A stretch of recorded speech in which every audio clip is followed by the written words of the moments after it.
the cloud. Welcome to Masterclass number 10. My name is Trent Booth. You all know that. And very excited today to have Shayla Wey as our Masterclass host. Shayla started in Canada in 2006. She worked under Angie McDougall for a number of years. She was a pilot, a very successful pilot. In fact, one of the first $1 million summers that Canada had. I think it actually was the first.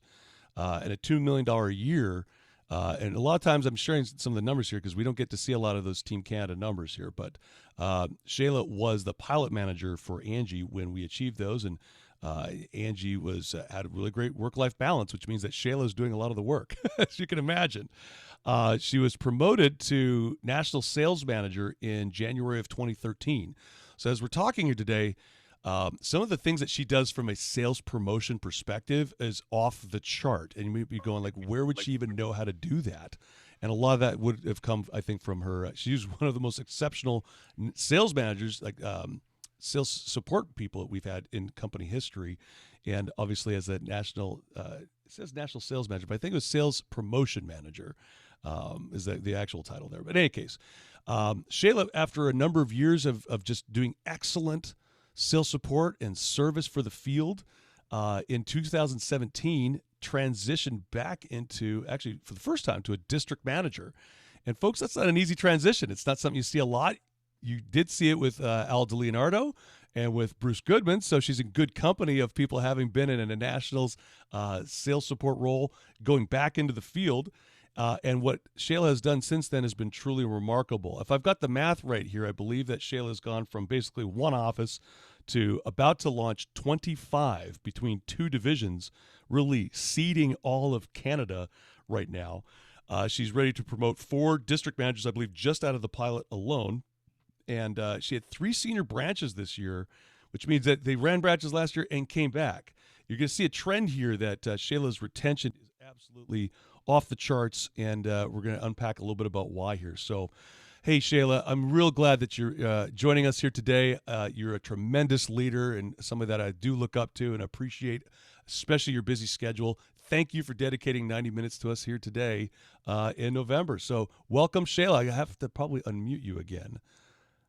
There we go. All right, Shayla, the floor is yours. Let's go.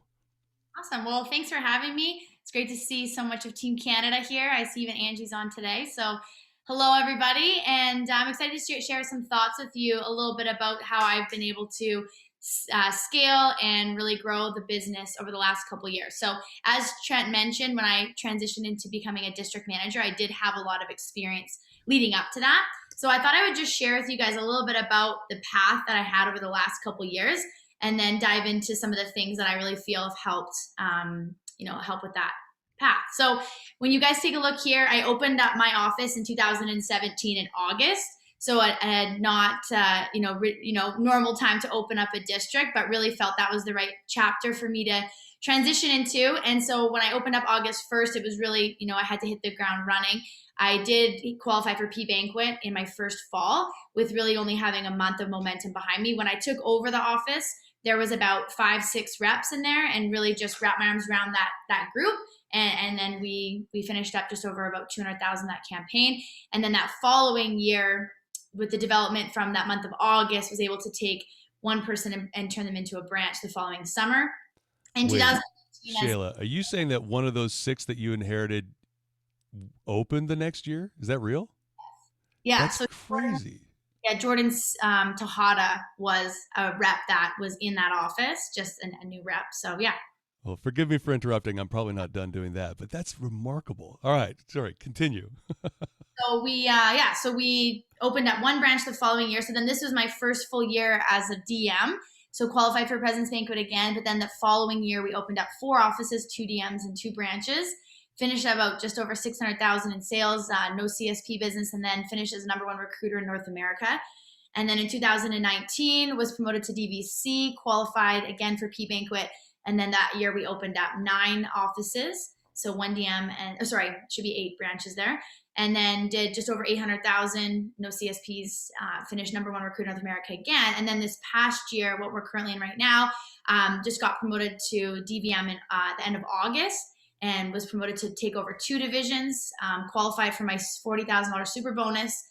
Just hit P Banquet last week, so we're sitting at about 137K new business for the campaign and on pace to hit $1 million. So we are, it's the screensaver of my phone because every little CPO matters. So we're 86,363 away with every order mattering. And then we are on pace to open up just over 25 offices. So that's just a little bit of the path. And so the question is typically, and I think I don't always know the answer, so I'm just going to share with you some thoughts from when Trent and I were talking as to why I think that this growth has happened the way that it has, and I've been able to live a life that's been a lot of fun.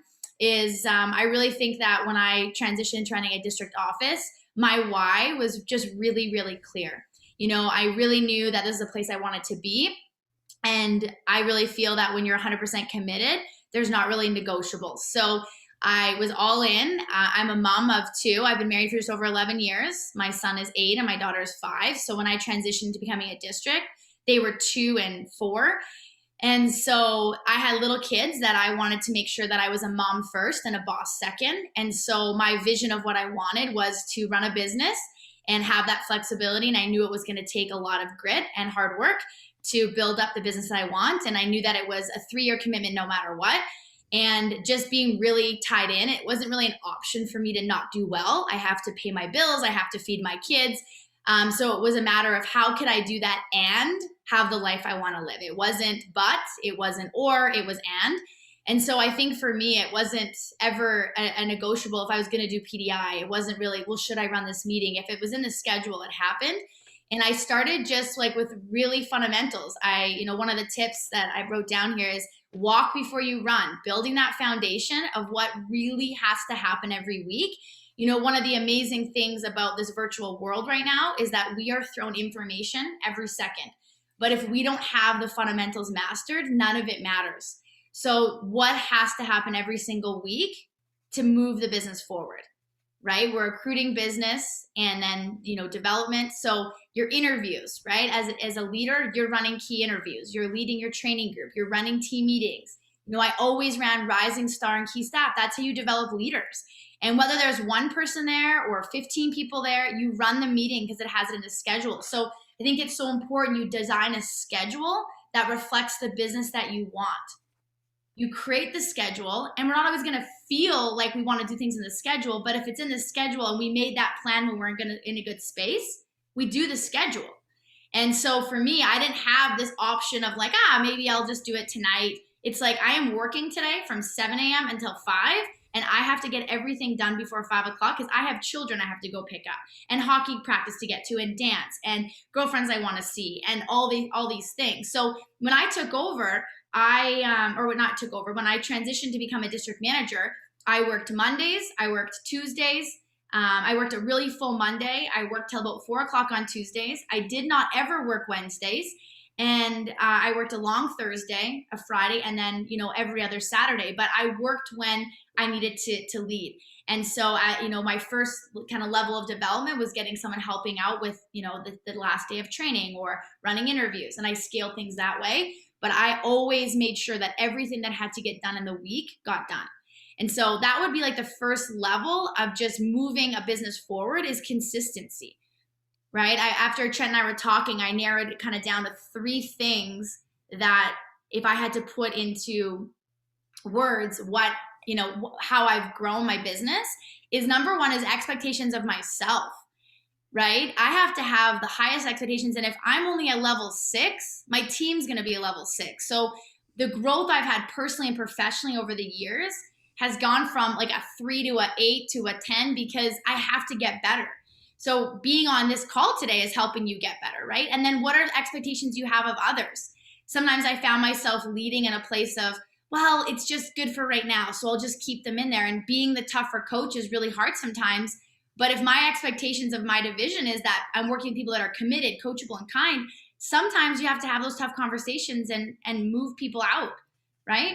And then the others is other expectations that others have of me, right? Or of us and our division is how do people view me as a leader? So if I was to really simplify it to those things, that's what I would say that it really comes down to is me leading and then the others that I have of expectations of the others.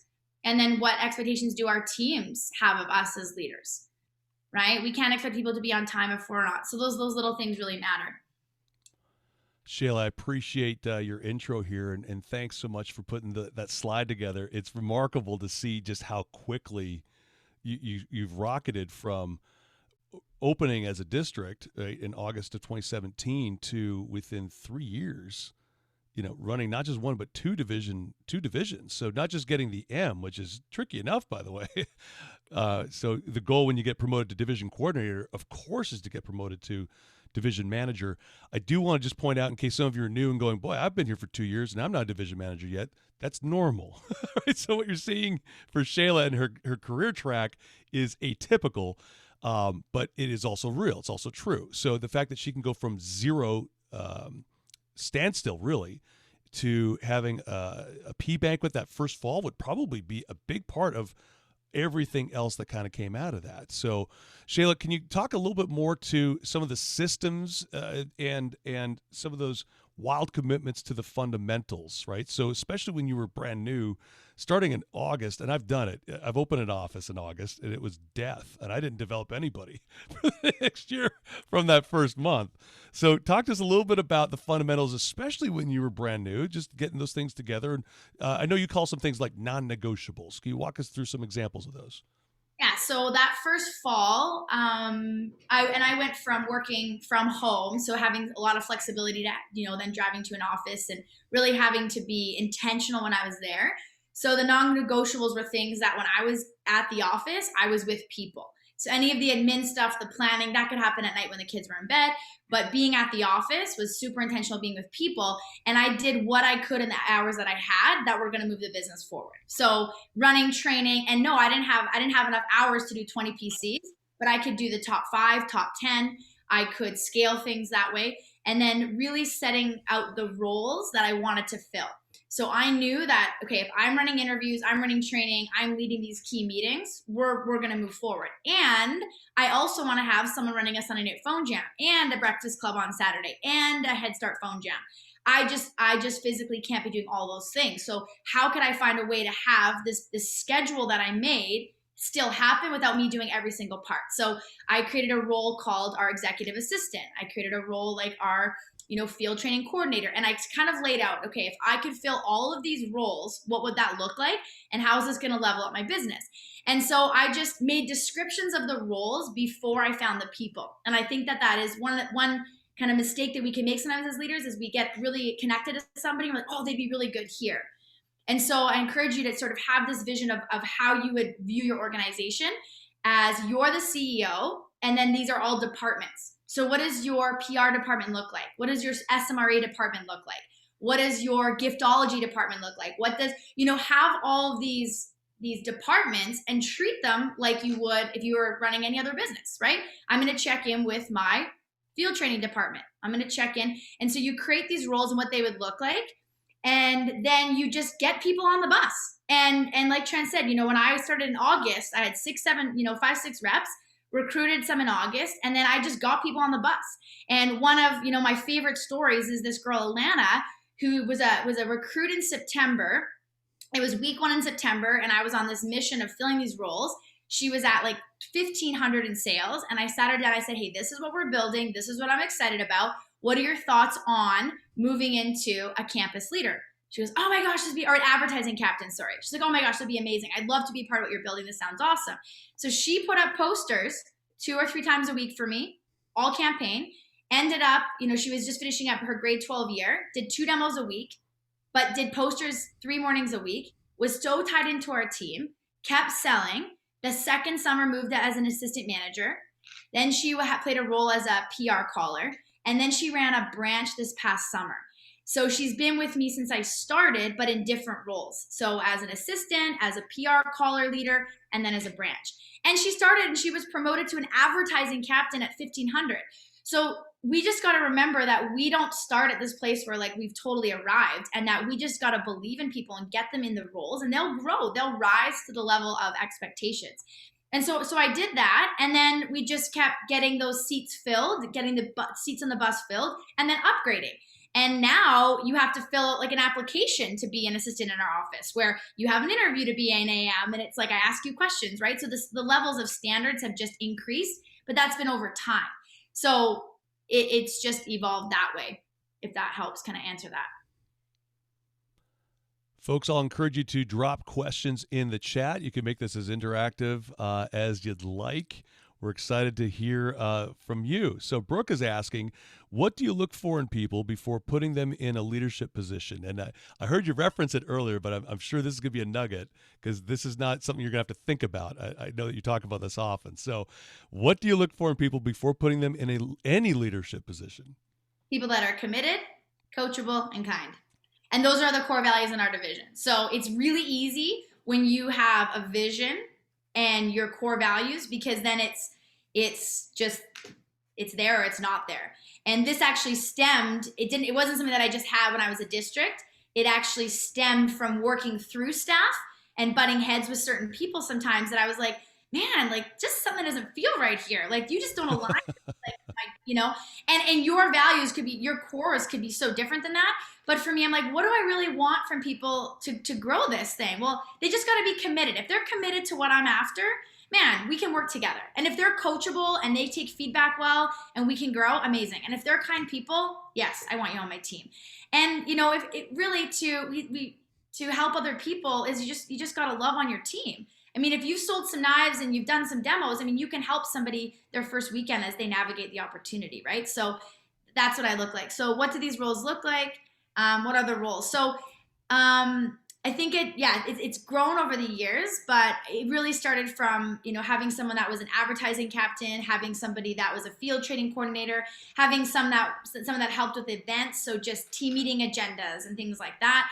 So just anything, if it wasn't really for me where it was interacting and influencing a person, I could delegate it, right? So base pay, easy to do, easy not to do. That's something that I could delegate, right?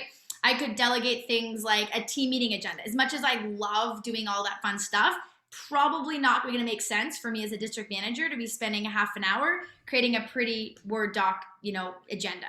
Something I could delegate, right? So if it's not $100 an hour activity and I've only got so many hours in a week, it's got to be delegated. And so right from the get-go, I had this girl, Tatiana, who's been with me for 3 years, and she's our executive assistant. And she started as a sales rep in December of 2017. So she was a couple months in, and I just realized after a few months in that there was all these ideas in my head that I wanted to do, but it wasn't possible for me to do all of them at a level 10. So she sold about $1,000 in Cutco, and again, I had that role. She fit the description, and I talked to her about that. I said, I know you're a sales rep right now. What are your thoughts on moving into this role? And I think I started with maybe 4 or 5 hours a week. It was like 3 hours on a Saturday. Maybe it was 6 hours, 3 hours on a Saturday, 3 on a Monday or something.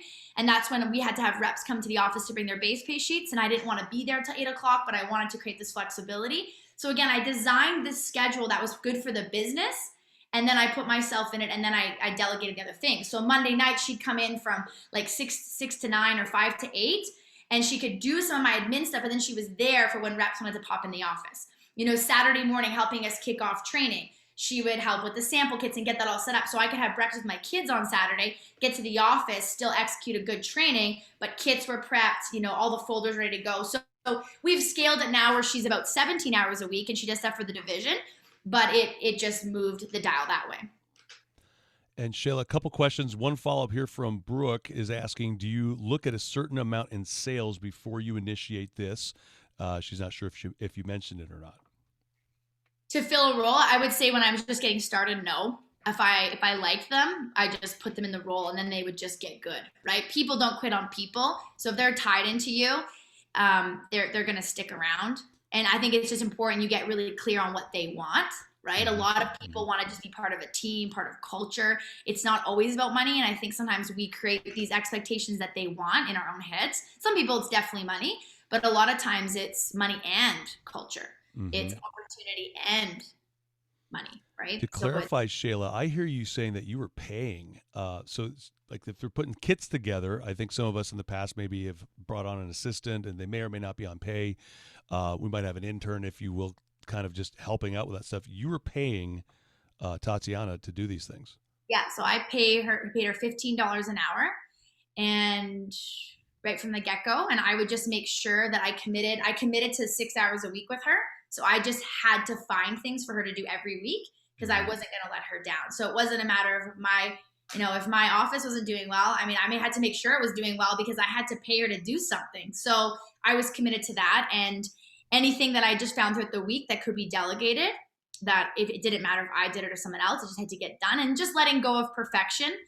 And it's never going to be as good as if I did it. But hey, if Sure. it's done 80% and it's off my plate, it's awesome, you know? Sure. And just for context, everybody here, the minimum wage is a little higher up there, and especially Calgary, where and the cost of living where Shayla is. So you might not necessarily have to pay $15 to your person in your particular market, but check in with your DVM. Again, the disclaimer: no changes without checking in with your DVM, and including something that you're going to invest hundreds of dollars in. Anything you're going to be investing hundreds of dollars into, whether it's an assistant or whatever, make sure you check that with your DVM, get some wisdom, and just make sure there's no blind spots there. So, as a follow up there, do you, from Christina James, do you promote some of this in training or meetings to plant seeds, or just wait until you see someone you like, or both, all the above? Always, always promoting. Every possible moment you get in front of people, you're always promoting. So right now we're promoting 100 at our SLDM meeting November 30th because I want all my branches to have an assistant. So we'll start TLA 2.0 in January, where we train, I'd love to have 100 people in that, training session between the two divisions for AM opportunities. And if they don't get an AM role, they'll be better key staff, they'll be better. So, and I think it's important to identify all the programs too, right? So what does Rising Star look like? What does key staff look like? So this is something that I can share in a minute with some of the documents, but sometimes I think as new leaders, we're confused as to what the programs look like. So just getting really clear on, well, what does a Rising Star meeting really mean, and what are the expectations? And in our division, we just have 4 or 5 workshops that we just rotate. So you're just part of Rising Star until you hit 7,500, and then you get bumped up to key staff. Well, what's key staff? That's just our leadership program. So we're just teaching personal growth. And if you're constantly growing as a leader, you always have material to share. A podcast, a chapter of a book, you can make it engaging. So, and you run those programs, people are going to eat that up. And you're always promoting, hey, this is where we're going. And so as a leader, you always have to be 5 steps ahead, because if you don't know what your 2021 goals are already yesterday, it's really going to be hard to pull people along with you. So you need to be planning. I mean, I always plan 18 months out at a time, which I know might seem a little overwhelming at some point, but at this stage, I'd be doing my 2020 reflections and then mapping out what does 2021 look like? Because right now you're already opening up your offices for the summer, but you need to know, how many do I want to have in TLA of fall of 2021? Because that's going to go back to, how many I need to have at SC2, which brings urgency to my May recruiting, which brings urgency to my April, SMRA program, which is like, oh my gosh, I get people on board. So it brings urgency when you're planning further out. And that develops with time.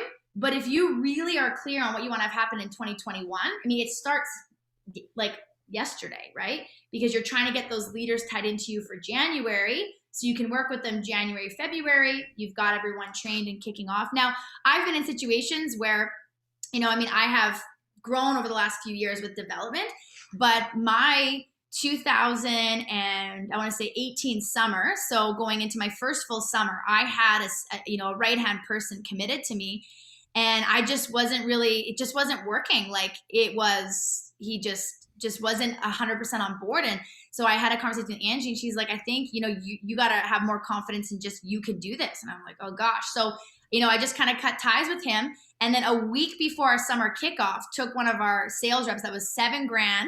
She was a university student, took her for a pedicure, and just said, hey, this is what I'm looking to do this summer. What are your thoughts? You want to get on board?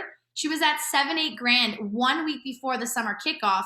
Got her to the summer kickoff, and boom, she was my right hand, sales manager that summer of 2018, where we did just under 400,000, like my first summer. So I'm talking as if it's always been, this big vision and these people, and you just got to believe in them, and you just, hey, we're gonna do this, and you just do it. So Shayla, I love that you had the courage to make that change. That's a hard decision to make a week before summer prep, to basically yeet on your on your sales manager within hours of summer. So well done there.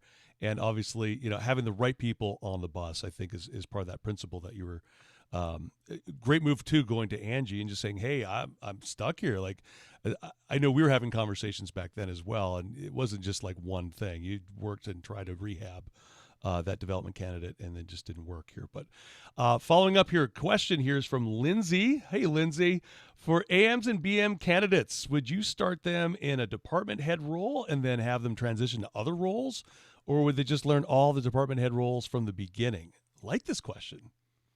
Um, Yeah, I think that they typically start more so in what I'm looking to fill, and then their path can change. So I just always remind them that they're not married to one particular thing. Like Alana is a great example of someone that was a sales rep, a PR caller, and then assistant, then a branch, then a PR caller. Like so, no, I don't think that they have to learn all of them. I think as they go through TLA, they're learning the business, but they can specialize in one. And I think they feel a lot of pride in just having ownership in that department.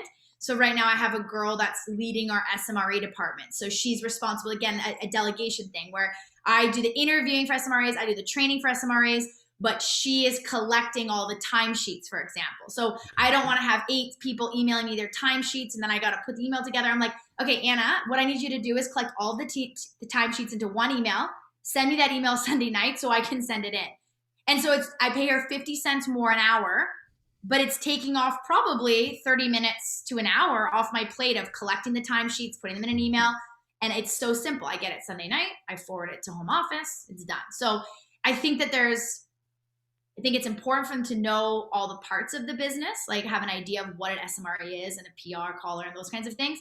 And I think that they don't have to be perfect at them all. They can totally specialize in something and then build and grow from there, which is why those check-ins are important. How are we feeling? What's working? What's not working? And know that they can kind of go in all different roles, right? And we will post some resources in a handout folder. I will publish that on Facebook, and it will come in the email that you get later as well. So I'll ask Shayla to kick anything she wants my way. I know she has a lot of one pages and PDFs as well. Hans is asking, what are the 4 Rising Star workshops? Are they once per week? And at what level do you promote or invite somebody to Rising Star? So once they're done their fast start and they're over 1,000, they get a letter of invitation inviting them.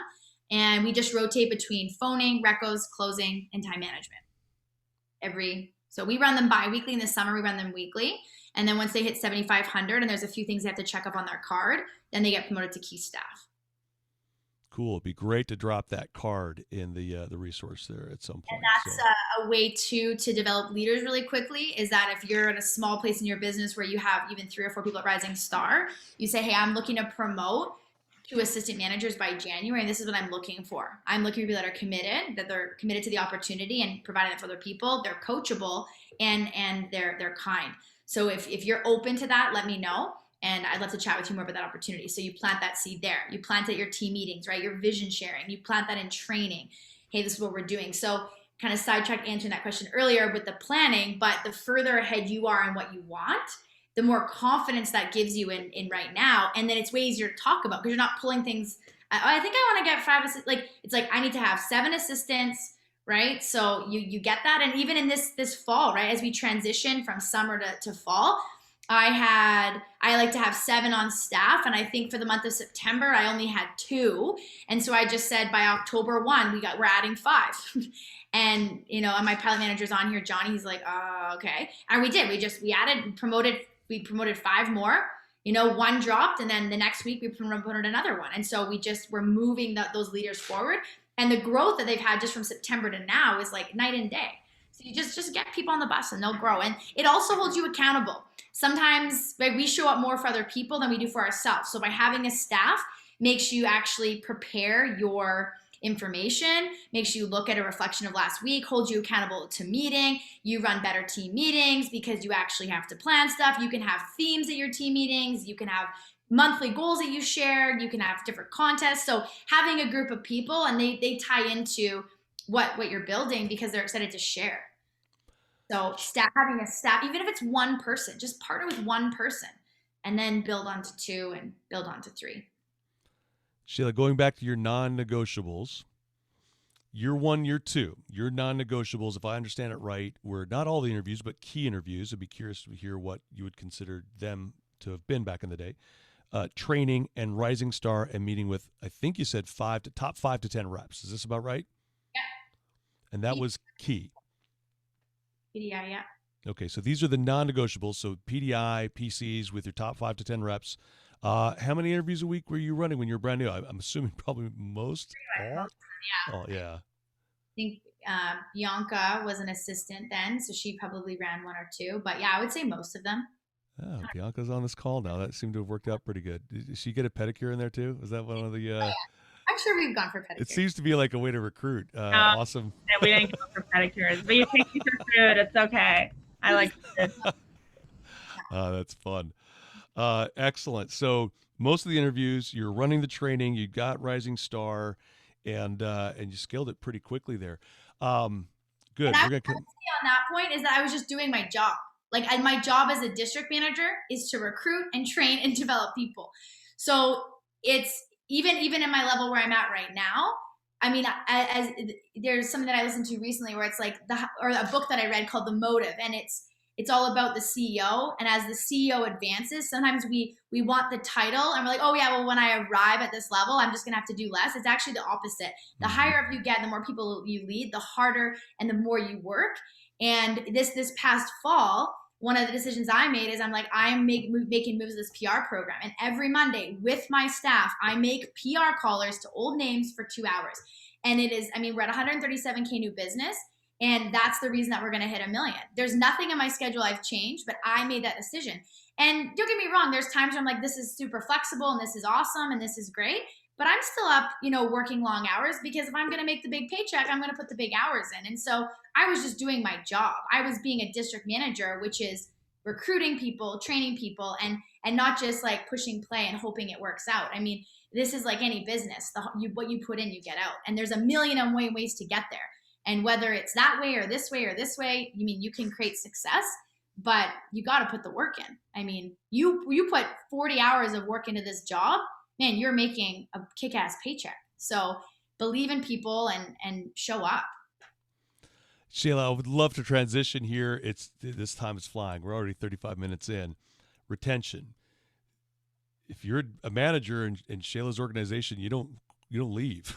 So the retention is off the chart. And as we dove in a little deeper, there's probably a few direct line correlation points that we could come up with here. But one of them was systems. Can we talk a little bit about the systems that you use specifically with communication even? I'll let you go any direction you'd like to go there, but your people seem to know what's going on. I want to say we're almost 100%, if not 100% attendance each week for Canadian district managers. And that's not just you, obviously, but Angie's leadership as well. But what are you doing to keep your people connected and in the know, communicated with? So one of the things that I learned from working with Angie is that you want to create systems that are duplicatable. So everything you run in your business, there should be something that if I say this is how you run an interview, there should be some sort of a document that if I had to say to this person today, I need you to run this interview, they should be able to open the document and say, okay, click on this button, do this, this is what I say, and it should be a no-brainer. Now, obviously, there's coaching and things that happen with that, but there just shouldn't be this area of like, well, I don't really know what to say in a PC. So there just needs to be these documents that are duplicatable or these systems. So if I'm a manager at McDonald's and I'm trying to teach someone how to make a Big Mac, I'm not like, hey, go make the burger. I'm like, this is how you make the Big Mac, right? And so in our business, it's the same thing, is that you create everything that you're doing, you create a system and accountability for. So I'll screen share some of my things that I do. And I don't want to overwhelm you guys as I get on my like super crazy systems.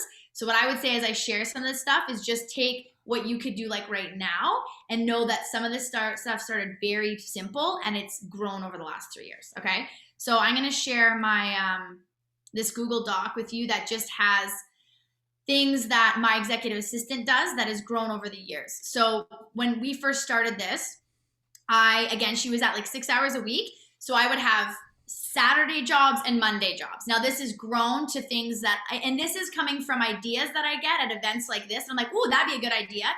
And we get so many of these ideas all over the place that sometimes if we don't put them into a system or a place, they'll never happen. So my executive assistant on a yearly basis we will send Christmas cards to landlords, Christmas cards to campuses. So that's something that's already in the works because she has this checklist and she knows, okay, my yearly stuff's coming up. I got to do this. Then for campaign. So one thing that I found is that when I go to run an event, I'm like, oh, I got to get so-and-so's bio. I feel like really crappy asking for someone's bio when I've already asked for it 4 times. So we have a system where all of Maple Leaf, all of CanRock, every leader in there, at the end of the campaign, Tatiana just goes in and just adds their achievements from that campaign to those bios. So if someone in the business needs a bio, copy, paste, send, they have it. We update all the TLA parent info. We navigate what the CSP contests are going to be. We do the parent gifts. So for TLA, all of my parents are getting these charcuterie boards from a locally made place because it's a little bit different, and supporting local and helping that. So that's something I bought in like beginning of October that are getting shipped out this week. Just gifts in general, right? So what are those little random giftology things you can do for your leaders that aren't expected? So last month I sent the district managers a passion planner. It's like, hey, let's get a head start on 2021, right? So it brings that urgency, something that wasn't expected for like a birthday or this and that, but it's in the campaign plan. Printing off pictures, right? We get so many photos from different events and just making sure those are updated, things depending on, COVID. And then monthly, Tatiana will post in one of our Slack channels all the birthdays for the month. Then she'll pull out how many birthday cards I need. She puts them on the desks. I write them. We send them out. They get a book with that, whatever, anniversaries. Rep calendars updated monthly, something, again, that I delegate, but there's always a rep calendar for the month so they know about key events. And then something that I was doing before COVID was just, but I have to get back onto it, is just a divisional update letter. And so she's like, I don't remember what this was, COVID. And it's just like a summary. So something that I did in January and February was awesome, but if it wasn't in here, it wouldn't happen. So those are examples of monthly checklists. Then for the week, these are things that she does, right? So Instagram posts, doing the grading matrix for the TLA, putting the stats together. So she tracks all of our stats. So how many were in training, how many showed up, how many launched, what was the pop, so that I can look back. That's not something that I want to do, but it's something that I need to grow my business. So at the end of the campaign, I can say, okay, or the end of the month, whenever I want to check in and see how things are going, she has all of those stats from when she started December of 2017 to today, every single campaign of what we've done, how many we had at a phone jam, the percentage that we had at a phone jam. And easy to do, easy not to do, but it's helped me figure out holes in my business that I need to grow.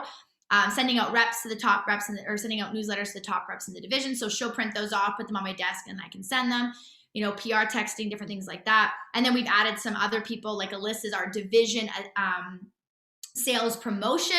So as we've grown things, Alyssa will do certain things like different, contest announcements, things like that are more sales promotion-y. Post-summer things that I want to do. So we update the booklet. So you can just see that having a list of all these ideas is in somewhere so that I have some accountability to it, and I'm not just getting excited about this idea and then being like, oh yeah, that was a really good idea and I forgot to do that. So it does help with consistency. Does that help with that? Okay. All right. So is there any questions on that sheet? I mean, I think that's it's just basically taking ideas you get from events like SLC and PCs and different things like that, and then just putting them into a system that is People are fired up about your gifts there. I was muted earlier, by the way. I apologize. I'm fired up that you've got it all written down somewhere, and that it's almost like you started with the person and then kind of figured out what to give to her. Like you just had at least the vessel there that got you more creatively thinking, I think, about what you could gift her after that. Fun. Okay. The other thing I'll share is, just for accountability, is one of the things that we know in business is that if we don't track or bookend our day of what's actually happened, this is a really easy business to ride the wave of emotions, where we can feel like we had a really good day. We can feel like we had a really bad day, but really at the end of the day, we can't judge our day unless we actually look at our numbers. And the only way to get better the next day is to actually see what happened that day and set some goals. So one thing that we do all across Team Canada are these daily updates. And so we use a system called Slack, and I know a lot of you will use GroupMe and Facebook, and I don't think it really is, I think just having a system is important. So I'm going to show you this. It's probably going to seem like a lot right at the get-go, but what I will share is that when I first started using Slack, now I will credit everything in my organization to this program. It's free. So you can see here, we use it for the division. I started with level 1, where when somebody was in a push week at SC2, they would join Slack, and that's the very first time introducing it was just a push week. And I use that as a place to create culture, updates, highlights, what's hot, that kind of stuff. And then that transitioned into my TLA in the fall of 2018. And then as I've grown and as I have these departments, I add different channels. So the reason that I like this is I don't want people just texting me or just calling me whenever like they feel like it. I try to create space for all the communication. So I have a call with each district manager once a week. They parking lot their thoughts for that call, and I help them in that call. I run a division call once a week where, and whether you're a division manager or a district manager, you just got to create space when you manage a big team that they can be connected. So if you're running a staff meeting, that would be an example of a space to connect. If you're running a district, that would be a space to connect with your leaders, right? So just having those pockets of time. And then again, that would be like your rising star key staff. So it started as SC2 push and then leadership academy. And then as we added executive assistant, pilot manager, all these other chats, then it just created. So this is a way that if I'm working at 11 o'clock at night, I can go post something. If I want to get up at 5 and post something, and it's a system that they get. So I'm training them to go to this place for communication and documents and all the stuff. So when we go here, so you can see like my different channels. So here's our district manager channel, right? So this is for our call today. They have to fill this update out. And red means it's like a little bit more urgent or reminders. I can highlight things here. So this was the phone jam stuff we had, the push week prizes. So I can use this channel for district managers. This channel is for our division sales promotion manager. This is where she puts her timesheet. This is where she's going to ask certain questions and things like that in here. This is my chat with my executive assistant. So she created, this little Cutco gift card thing. She's created some of the packages for our acceptance when we do the branch and district promotions. She puts her timesheet in here. So if I think of an idea, I can pop it in here, and then she can just go in and check it off or say, hey, I'm looking at this, and we can communicate this way. My gratitude manager is my mom, so she does all the gifts in here. If they have a question, right, this is a great space to have a question. I have my team do an interview update after every interview, so you can see yesterday, that what happened in the interviews.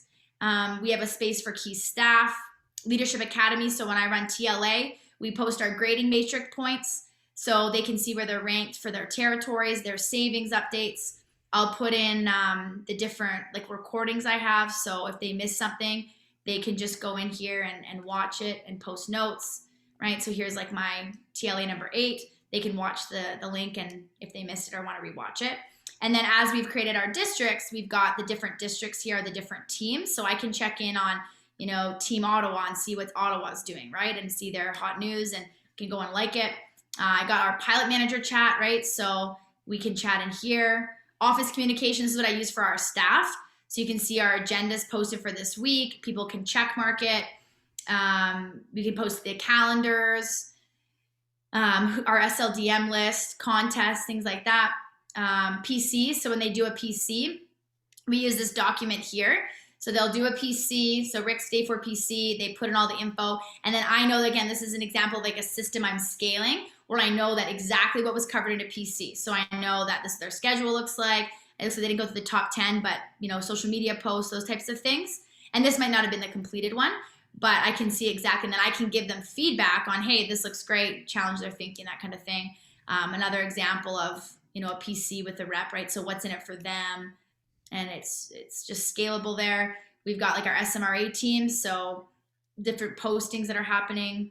And then as we've added SMRA to like a new department, one of the things I do for accountability is I have them post their 50 messages and their 3 story posts. And then I can just go in and like it and do that. And then they'll post like when they get phone numbers and stuff, they'll post it right in the chat. And then they go on to a Google Doc, and then we call those PR. So you can see like here's a name that was posted or a number. So this was from Mackenzie. So then Anna, who leads that department, will take this person's name and number, put it in the Google Doc, and then those will get called and we can track that. So, I mean, there's a lot of a lot of things, departments in here. The last one I'll show you is our daily update one. So you can see here, like we track. So like here's Bianca's. So this is an expectation in our division for every single day. They just do a weekend one, but Monday to Friday, and then a weekend one. They're going to update the number of touches they have for the day, how many they have scheduled, how many interviews, how many they have set for interviews the next day, number of PRs booked by the manager, goal of 5 Monday to Saturday, PR set for the cycle versus their goal, their social media PRs versus their goal. And we keep these separate because I view them as two totally different programs. Set for training versus the goal, PRs out of the training versus the goal. So we go through all this stuff. How many AMs on staff out of the goal, right? So anything that we want to grow or work towards, we're viewing every single day. And there's so much power in this, because then you can see here people are commenting, and then we always do our best part of the day. So we can always find something good that happened in the day. And so this is something that I sometimes doesn't seem like it's a really big deal, but a lot of times I think we just go through the week or the month with just feelings, when what is really, really happening in your business that you can grow the next day. So much great stuff there, Shayla. One of the questions here in the chat is regarding Slack compared to GroupMe or WhatsApp. Now, I'm not assuming you have knowledge of those other ones. Have you checked the other ones out? Oh yeah. So Okay. the differences with GroupMe and WhatsApp is you can't create the channels, and I love the channels. So I don't want to, and I don't want to have it on my phone. So I don't have work email on my phone. I try to, like, when I'm working. So when I'm on my computer, I'm on Slack and I'm engaging. And then when I'm not, like, it's not on my phone. So I love the channels, because if someone's just a new rep, all they need to be a part of is just Team Calgary. And they're going to get the recordings of the team meetings. They're going to get some inspo. They're going to get recognition. And they just go on that and they can like it. As they advance to Key Staff or Rising Star, they're now in the Rising Star channel. And then they go to Key Staff, and then they go to TLA, and then they go to the office communication. So you're able to keep your categories or your department separate, where I feel with some of the other ones, it's just a bit all over the map. And whatever works for you. If you're doing it, that's cool. But one of the things that I love about Slack is the channels and being able to just log into that department and see what's happening. So I don't know if that helps answer it. But I just feel like you can do a lot more with it. You can post links. You can, the little emojis is like the check mark, right? Or the red dot is urgency, and the blue dot is like, hey, I want you to read this, but it's not like needs to happen this second. And so I just think for scaling and for sharing documents, it's a game changer. I mean, I know I don't want to relate everything just to like my Slack and my systems, but I think that when you have confidence in a program and communication, I mean, communication is the biggest reason why people probably don't continue, is their either expectations don't meet reality and they're disappointed. They thought, and it's just all over the map. So if you want your people to be 10 out of 10, you got to up your game to be better with your communication. And I just feel like for us, that is a game changer. And then they grow up in that system. So when the districts branch off, like Bianca, right, or Shane, they've now got team, venture district. And then I can pop in and say, hey, and then in the summer we run things as groups. But And Angie was speaking a bit to that in the chat there. Angie, I would love for this to emerge, just in case somebody's listening to this later and isn't able to read the chat there. Some of your thoughts just on what Shayla was just talking about, is starting this when it's small, and then when you go out, it's built.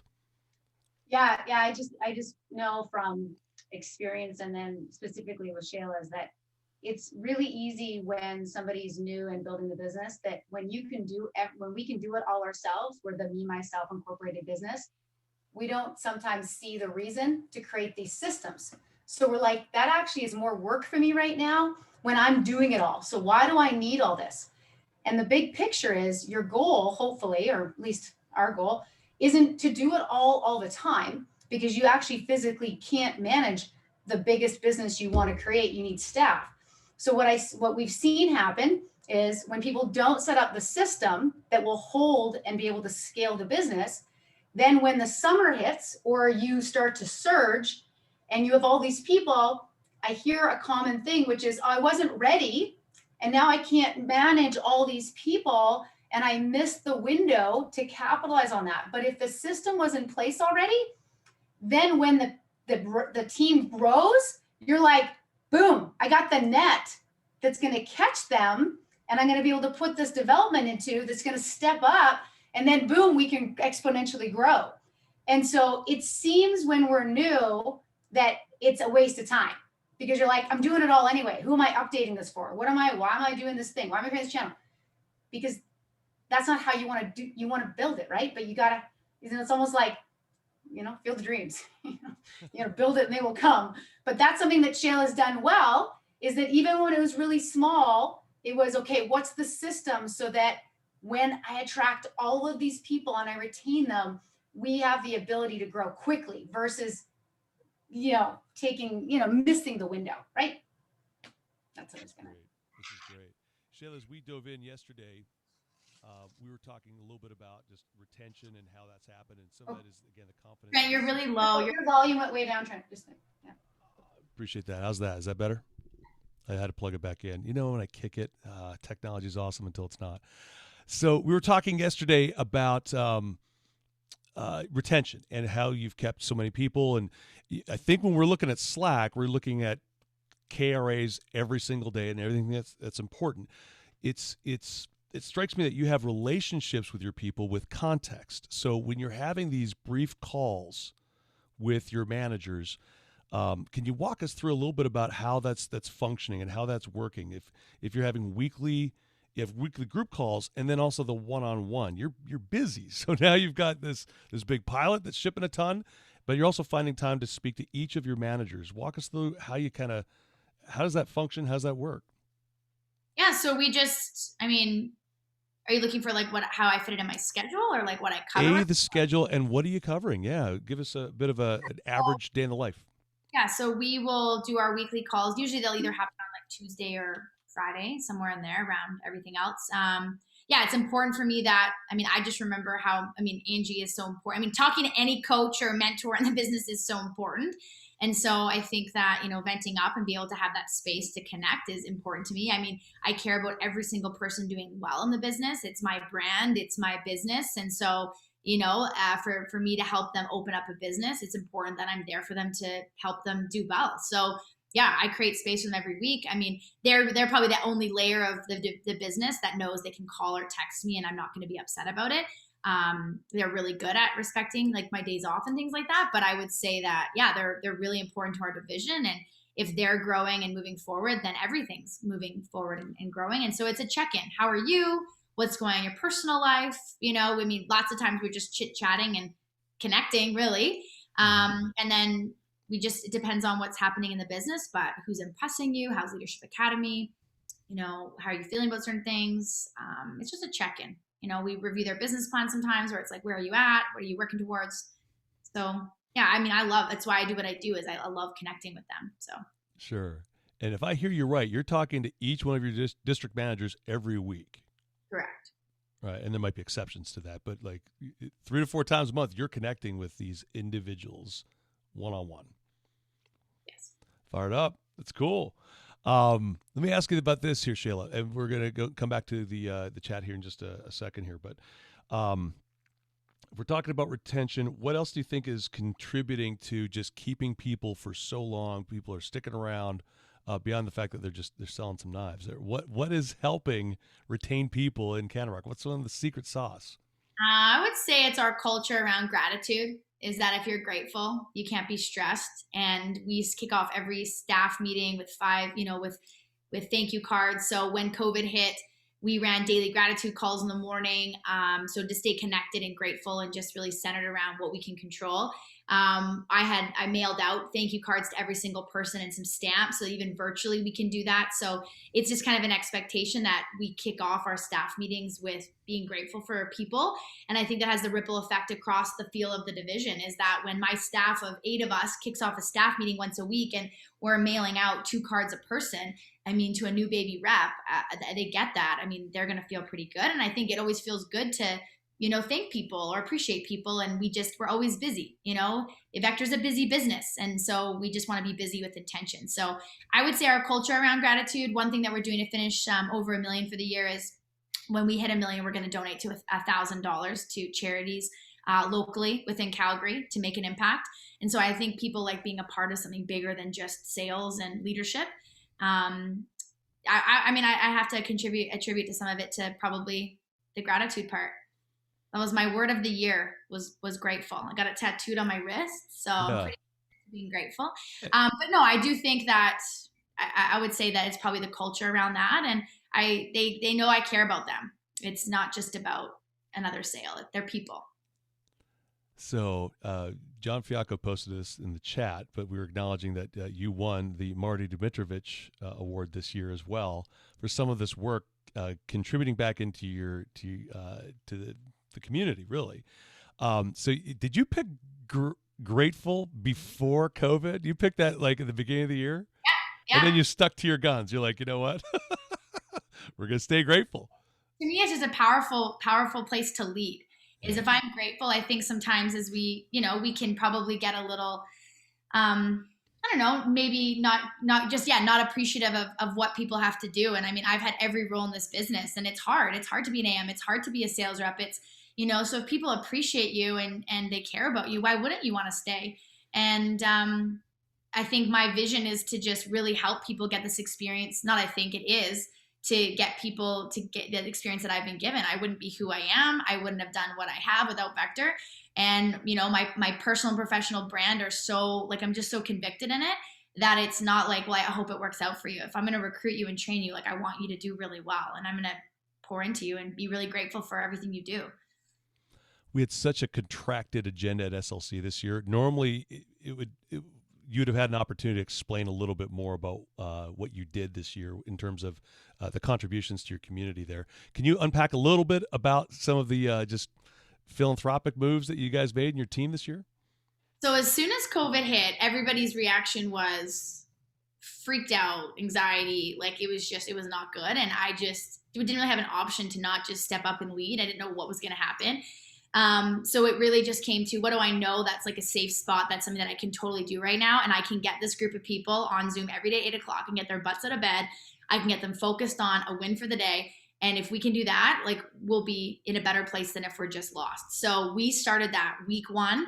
COVID hit, on that Saturday, Monday morning, like, guys, let's hop on Zoom and let's just do this thing. So we committed to that for quite a while. I mean, I would say it was definitely probably over 2 months where we did these daily calls, and then they just eventually turned into like division calls again, and things kind of worked themselves out. But we just kicked off with what are we grateful for? And what was a reoccurring thing was, I'm grateful for work. I'm grateful I have an opportunity. Because then once the business kind of sorted itself out after a couple of weeks, it became this, wow, I'm really grateful to be a part of a company that's pivoting, that's changing, that's not laying everybody off, right? I mean, all these negative things were happening around us, and Cutco just stepped up. So there was so much gratitude towards what we do here. And so it just really occurred to me that, man, we're making money when people aren't, and we're making a lot of money. There were branch managers that were profiting in freaking April, man, right? So I'm like, these guys are making more money than probably they ever planned on it. And how can we do that? And because I believe part of being a leader is that we give back. And so making a difference to so many. And so it just really stemmed from that. Gratitude calls, hearing what people were saying, knowing that we were all making money, and there wasn't really anything to do with our money because we were stuck at home. Let's make a difference. And so it was, whether it's $20, $50, $10. And then I had all their buy-in of, well, what charities do you want to support? And it was everything from dogs and cats to, school sports to whatever. And I think it ended up 16. And my mom was like just so lost, because she really thrives on significance, even though she probably would never say that, but she loves to feel needed. And so I was like, Tracy, here's a role for you. Your gratitude manager. Yeah. And she just like kept her busy, and she did all the things. So it was great. So yeah. So you're using a lot of appreciative inquiry type language here, like of gratitude and what's going great, what's been great, but also even think about just the dent that your team would have made in the community there at a time where a lot of companies would have stopped giving. They're laying people off. The first thing they stop doing is giving to those communities, giving to the charities, etc. And you guys just ramped it up and really went for it. It's so much fun. So your mom is still gratitude. She's the gratitude manager? Yeah, she's on payroll and everything. I love it. How fun is that? She loves it. She's currently packaging up all the charcuterie boards with the bows, and I'm like, oh gosh, she loves it. So again, delegating, right? Things I want to do, but don't have time, don't need to spend time on. And so So I wrote my notes here. Shirts. Who got the shirts recently, or who's about to, or did I give something away? Is there something coming with shirts? I don't know. Is there a gift? Oh, my bad, dude. All right. How about parent dinners? Squirrel parent dinners. Yeah. So when we had some, well, yeah, when they're been in between lockdowns, I have made time to take my key people's, district candidates, parents for dinner. Something that when I was new was terrified of and was like shaking the first time I had to do it. I was like, oh my gosh. And they're awesome. They're freaking awesome. Running parent events are awesome. I have reps. I mean, Johnny, who's our pilot manager in Calgary, his dad, calls me to thank me. Thanks for being the leader. Johnny wouldn't be who he is without you, And I mean, that's the relationship that we've started to develop. And Shane, who's another one of our district managers, moved from Calgary, so west out to Eastern Canada. And Johnny's got family out there. So during last 2 weeks ago on Shane's birthday, Johnny's dad and grandma took Shane for his birthday dinner. His dad texted me and said, hey, we got your guy, And I'm like, that's just the culture that we're creating by creating relationships. And I think that what builds on that is, again, really going clear to your vision of who you are personally and who you are professionally, because then there's no cracks in your armor of what you're building. And my confidence, you guys, my limiting beliefs were so big when I took over. I'm like, I don't know if I could do this. It took me 10 years to become a district manager. So don't think I just opened and I've worked with Angie for a lot of years, did sales promotion stuff. But one of the things that busted through those limiting beliefs is just personal growth and listening to a podcast every day, because it wasn't my head speaking to me. It was somebody else that was going to be a lot better than me. And I listened to the same message every Thursday before training for I still listen to the message, Drew Franks, increasing your launch percentage, just to get me in that space. So that was something I was committed to. But by doing that, it's increased my confidence in what I do. And so if a parent calls me, I don't have to make something up. I'm like, oh my gosh, this is the place they need to be. What we do here, you can make money in a lot of places, but this is not just about money. This is a family. This is a place to grow and make dreams happen. And your kids got to do this, right? So it's just evolved. So those parent dinners and stuff you're never doing it to them. You're really helping them understand what you do as a leader. So good. You're a published author. Tell us a little bit about how that came around. How did you how were you invited to contribute a chapter to this book? A friend of mine was contributing a chapter. It's called You've Got This, Mama. So it was a chapter just about my journey to becoming a mom boss and how really working through limiting beliefs. So I had a friend that just recommended me, and I thought, might as well take on this opportunity. That would be cool. Again, the power of dreams. I had in my dream book, write a book, even though I'm not a good writer or really, maybe thought that would happen. But I mean, I'm really, that's the other tattoo I have on me is dream. But I do think that dreams are so powerful. And so writing them down in a book, at the end of the year, beginning of the year, whatever you got to do. But man, it's pretty wild when you write things down, how they happen. My, friend recommended me, and then one thing led to the other, and I wrote the chapter on my journey to becoming a mom boss. So it really just stemmed on my Cutco journey and what got me to opening up as a district manager and just really believing in myself. And I've always made decisions in Vector. One thing that Angie's coached me through over the years is that you don't have to decide the next 20 years right now. But if you're kind of in this place right now where you are having fun, you're making money, you're growing, you're in a good place. And from when I was a rep to an assistant, I felt like I had to have all the answers, and you don't. My path has changed 5 different times. And whether that was in Vector, out Vector, whatever I decided to do, I'm in a place right now where I'm learning, growing, having fun. And I think that that's important for all of us to know, is that if you can have a vision for the next 2 to 3 years, commit to that and then reevaluate. Are you still in a place where you're having fun, you're growing, you're making money? Sweet, then you should still be here. And if you're not, you should move on, right? So that was a little bit what I talked about in the book, is just that journey. And for those of you who have not read this chapter, we'll look to get a link up there perhaps so that people could read that and do a little bit of a deep dive. It's your voice, Shayla. It's one of the things I loved about reading that, is that when I read it, I'm like, I could hear your voice in my head as I was reading it. So that would be a sign of a good writer, by the way. One of the debates I was seeing in the chat is your love language gifts Or is it words of affirmation? Is it quality time? What do you know what your love language is? Service. Acts of service, which is fascinating because people it actually incorporates a lot of these things that you're doing. How fun is that? Brooke says, good reminder that we don't have to know everything, but have something you work towards, and just goals in general will help you learn. Thank you for that, Brooke. I appreciate that. Other thoughts or questions here in the chat here? We are going to direct these to Shayla Wey. Shayla, if we were to say and continue to go a little bit deeper here, as you come to the end of November, we've got American Thanksgiving this weekend here. Where do you start thinking? I mean, you've already been thinking about 2021, but where do you start going like real pen to paper and instead of pencil, right? Where you're actually putting down your dreams and goals for the next year. What does that process look like for you, and when do you normally get real serious about that? Yeah, so I've already started that. I'll have that done by the end of the week for all of 2021. So we've already kind of mapped out. So how I do it is I print out like paper calendars, and I will map out kind of all the business things that have to happen, and then all of the personal things that happen, and then work that back with goals. So how you want to grow, and then the office count. And then I'll take space. I have it on my schedule for Thursday to reflect on 2020. So personally, professionally, all the goals. I always do a summary of the year. It's pretty wild to think about like all the things that can happen in a year. And Yeah. it's just a great reminder of like the life you're living is awesome. And my definition of success is to enjoy the journey, like all the things as you're going through it. So for me, like success isn't when I hit 1 million and get a Rolex. Like I'm fired up to hit 1 million because of all the things that we'll do along the way. But that's not success to me. Success is like today, right now, is that I'm living the life I want to live. And so I think that that's also important to define what success means to you, because then it prevents us from getting in this space of comparing each other to, comparing ourselves to other people, is that you have to get really clear on what that means. What does being successful even mean? For some of you, it might not be a fancy car or a big house. It might be doing more charity. It might be, I don't know, for me, it's kind of like just the lifestyle in general of having all the things I want in my life at the same time. So not just like, balancing things back and forth.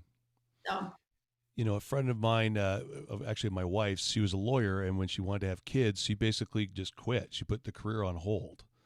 Now, as her kids got a little bit older, she was able to kind of find a way to be able to go back to work.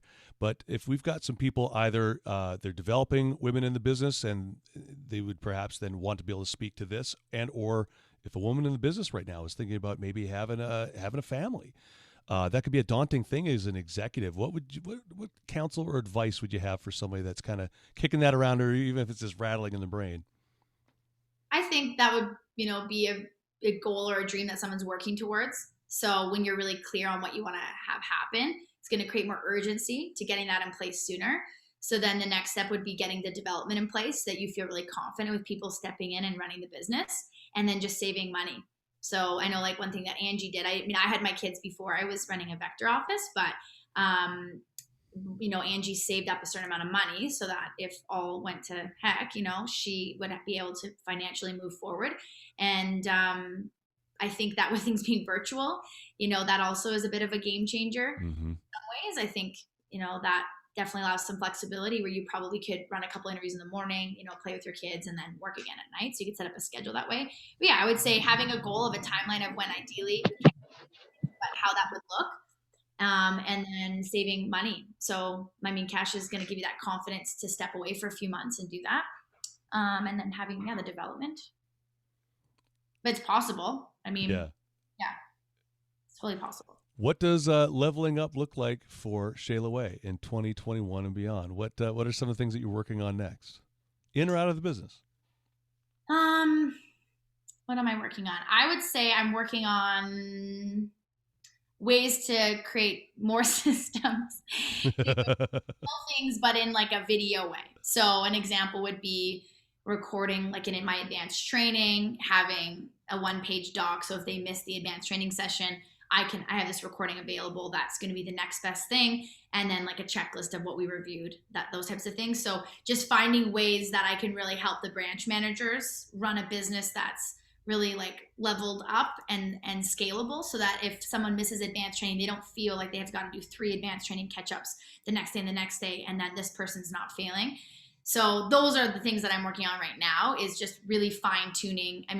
with COVID, we just went with things. So just looking at all the programs and systems to just fine tune them really is what I'm working on in the business. And then professionally, I don't know. We moved this summer, so just kind of getting settled into our house still a little bit, and I don't know, just being with the kids. We're surprising the kids because I was like, we don't really need more stuff for Christmas, so we bought a tortoise on Sunday, Really? a little baby tortoise. I'm keeping that alive in the laundry room right now. So I think Brad and I are more excited about this tortoise than the kids will be, but it's really cute. They live for about 50 to 75 years. So we're learning Stop it. personally right now. I'm learning a lot about tortoises. So that's been pretty fun. So that's probably what's going to be taking place in COVID land as we go on lockdown tomorrow again. So I gotcha. How big's this tortoise getting? the size of a small dinner plate. Okay. You know, when All we right. retire, we'll just take it to our house in Phoenix or something. I don't know. It'll probably die before then, but we'll see. It's a little funny Canadian trivia. It's hard to get him across the border. Braden Holtby is the goalie, and he's stuck at the border trying to get into Vancouver with these tortoises. Oh, And I don't. For dogs, you can get shots and papers, but I don't know how you do it for tortoises. And we might have to give that to our children. 50-year lifespan. We're excited to have more Lego and more things like that in our house from Right. us. We just got them a tortoise. But yeah, I would just say, I mean, we're just hanging out with the kids. There's really not a lot going on. I mean, the kids were in hockey and dance and all that stuff, but we're just gonna enjoy the season of being chill because we don't do that very often, and keeping to grow the business. That is so fun. So if we were to say personal growth and development. So you had mentioned, somebody was mentioning earlier, but a little bit about UPW. You've gone to some Tony Robbins events. What would you say would be other influences for you that have got you here so far, and who are you excited to follow in the future? Yeah, we went to UPW last year, two Februarys ago, so a year and a half ago. Yeah, I mean, I'm just excited to keep diving into more of working together with Brad to creating our goals together, right? So a lot of just working together with him to keep building, our dreams. Learning more about investing. Johnny put in here, we bought a condo to rent out. So that's our second real estate. So just maybe learning, more about those types of things this year would be fun. And I'm just a constant, always whatever is that people are recommending, whether it's John Maxwell or Angie was talking about Matthew McConaughey, so was Johnny. I mean, I'm always just grabbing the podcasts and the books and just trying to keep being better. Who's your favorite podcasters this year so far? This year, I mean, I love the Changing Lives, Selling Lives one. I do like to listen to, Rachel Hollis. I like the John Maxwell one. I like the, I don't know. There's so many. I could go on and on. I mean, I just listening to so many different things. How about top 3 books to get you to where you are here right now in terms of just, you've got a lot of philosophies that are pinned down and you don't wonder about. Like, where would you say would be some of your greatest influences to get you there, not only with dreams, but with gifts, etc.? Yeah. The book for me, and I think it's not necessarily always like the book, or it's sometimes the time of where you're at. For me, after my first full summer, Sherry Dickey recommended the book Girl Wash Your Face by Rachel Hollis. And it was just for me really timely. I don't know that if I went and read the book now that maybe I'd pull as much from it. But for me, it was just all about like empowering, like you got this. And the more that I just started to look at Vector as a business versus a Vector, like it's just so I don't feel like doing things sometimes, but I'm going to do it because it's my business. And so for that limiting belief factor, I think to bust through that barrier of like, yes, you can, like stop it. Yes, you can. Why couldn't? That one for sure. Just recently reading The Motive, I think is a good perspective from a leadership point of that not everyone should be a leader or a CEO. And whether you're a district manager or higher, you're running a business and you are the CEO, you're the driver of it. It's just a really good perspective on what it really means to be a high level leader. And then the other one I'm reading right now is The Digital Age, How to Win Friends and Influence People in the Digital Age. And that's just been really good reminders. Yeah. That one's so old, it's new. Is that an updated, expanded? It's not the same author, is it? Yeah, it's Oh, a digital version. how about it? Yeah. That's fun, man. That's crazy. Um, how much would you say The Dream Manager by Matthew Kelly influenced you early? It seems Oh, to be like you're like all over this. like my life. Yeah. It's like one of the ones, right? So The Dream Manager by Matthew Kelly. You've already referenced Giftology a little bit earlier here today as well, Yeah. right? Those two. Any Canadian authors that maybe we haven't heard about as much that, like, dude, we've been sleeping on? I don't think so. Angie, is there anything you can think of? What are you going to say? Angie's got one for sure. Oh, Robin Sharma. Yeah, Yeah. Sharma. Oh, Yeah. yeah. He's good. Yeah, I would say the Dream Manager because one thing that I've been talking about a lot lately is that no one's ever motivated 100% of the time. It's you're just disciplined. And that's something I've been saying a lot to our leaders is that people will look at my life and all the things that I'm doing like, oh, you're just so motivated and you're just like always have so much energy. And I'm like, no, I don't. Like, are you kidding me right now? You think that I just like want to get up at 5 and go for a workout? Like, definitely not. Like, you just do it because it's the right thing to do to hit your goals. And if your goals are powerful and your dreams are powerful and that's really what you want, you're going to do it. And so just not getting caught up in that. I'm not really motivated. I'm not really inspired. Well, guess what? This is the season more than ever that you are the only person that's responsible for motivating yourself. It's not Vector. It's not your manager. It's you. And with COVID, you can look at it in one of two ways. Oh, poor me, like lockdown, or like, man, this is a space that I get to do all the things that I wouldn't normally probably get to do. This will be the one holiday season where you just have to be present and get creative. And I don't know, like you have to be responsible for your motivation and your inspiration. And I don't think you should work to pay bills. I think you should work to check dreams off of your list. It's way more exciting to get up knowing you're working towards an African safari or real estate or something than it is to be like, oh, I hope we like, can pay my cell phone this month. Like, yes, you have to do that. And dream bigger. I would say you're pretty driven, Shayla. I know it's not impossible to feel like that all the time, but if we look at like your calendar, I'm like, well, this girl checks a lot of boxes here.